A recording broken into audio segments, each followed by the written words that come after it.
Պարոն վարչապետ, դուք լրագրողին պատասխանելիս ասում եք կարող է ձեր հարցնել համընկնի Ադրբեջանում այս պահին անցկացվող նամազի հետ, բայց մենք տեսնում ենք, որ ձեր քննադատությունները ուղղված ամենայն հայոց կաթողիկոսի մյուս հոգևորականներին համընկնում է իրավապահների գործողությունների հետ։ Լրագրողը այս դեպքում Ադրբեջանում նամազ անցկացնելու հետ կապված լիազորություններ չունի, բայց դուք ԱԱՑ-ին, մյուս իրավապահ համակարգին ի պաշտոնե ցուցումներ տալու լիազորություններ ունեք։ Հիմա այստեղ հարց է առաջանում, արդյոք դուք ձեր այս քաղաքական հայտարարություններից հետո են այդ գործողությունները իրավապահները իրականացնում, թե ոչ եւ ընդդիմությունը իրեն զգում է 37 թվում, ասում է հիմա տեղի է ունենում այն, ինչ 37 թվին էր տեղի ունենում, դուք սա ինչպես եք մեկնաբանում։ Ես զարմանքով արձանագրեցի, որ մեր ընդդիմության մեջ կան մարդիկ, ովքեր 37 թիվը տեսել են եւ նույն զգացողությունները ունեն։ Գիտեք, ես այն քննադատությունները, որ հնչեցրել եմ, այդ քննադատությունների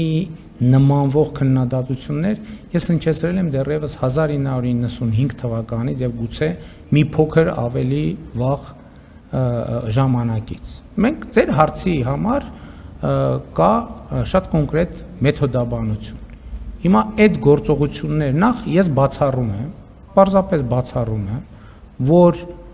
այն գործընթացները, որոնք տեղի են ունենում եւ որոնց մասին հայտարարվում է, դրանք որևէ կերպ դուրս լինեն իրավական ընթացակարգերի եւ օրենքի շրջանակներից։ Ես դա պարզապես բացառում եմ։ Երկրորդը, ենթադրում եմ դուք ավելի շատ փաստեր կունենաք այդ գործերի եւ նրանց մանրամասների վերաբերյալ, քան ես ինքս, որովհետեւ ելի եմ ասում, դուք ասում եք, որ ես հրահանգներ տալու լիազորություն ունեմ,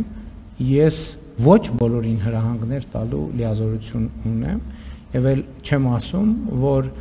չեմ կարծում, թե Հայաստանում կան պաշտոնյաներ, ովքեր պատրաստ են ապօրինի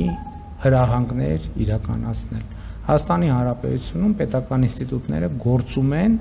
իրենց լիազորությունների եւ իրենց վերապահված իրավունքների շրջանակում։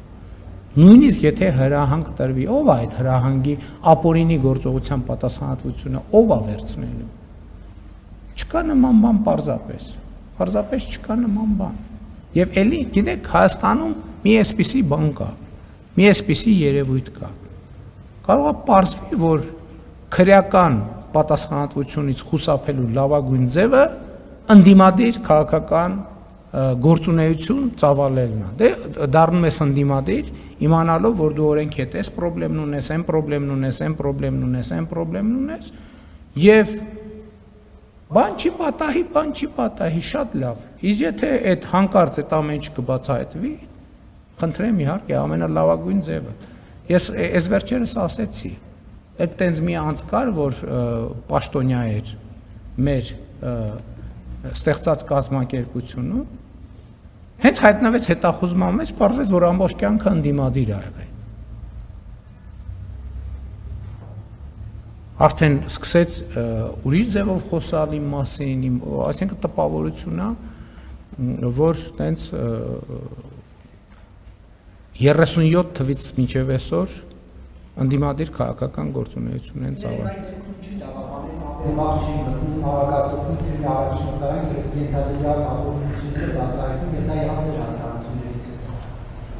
Ենթադրում եմ, բայց ես երեք լուրերի թողարկումն եմ նայել, եւ ես իմացել եմ, որ գործողություն հաղորդում ա եղել հանցագործության մասին, եւ հանցագործության մասին հաղորդմանը եղել է արձագանք։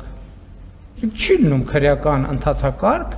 առանց հանցագործության մասին հաղորդագրության։ Ինչու չեն արել։ Ենթադրում եմ հանցագործության մասին հաղորդման բացակայության պատճառով, այսինքն տեղեկություն չի եղել, տենց չի լինում, որ իրավապահներն ասում են, մեկ էլ ասում են, մտնենք մի հատ այս դուռը տենանք, ինչ կա դռան հետ։ Իհարկե այդպիսի ռեժիմ էր, ենթադրում եմ օպերատիվ հետախուզական գործունեության մասին օրենքի շրջանակներում կարող է լինել, բայց առնվազն լուրերի երեկվա թողարկման կամ այն ինչ որ ես երեք հասկացա, այդ տրամաբանությունն է։ Բայց դա դուք էլ պետք է իմանայիք, ինչ եք ինձ հարցնում։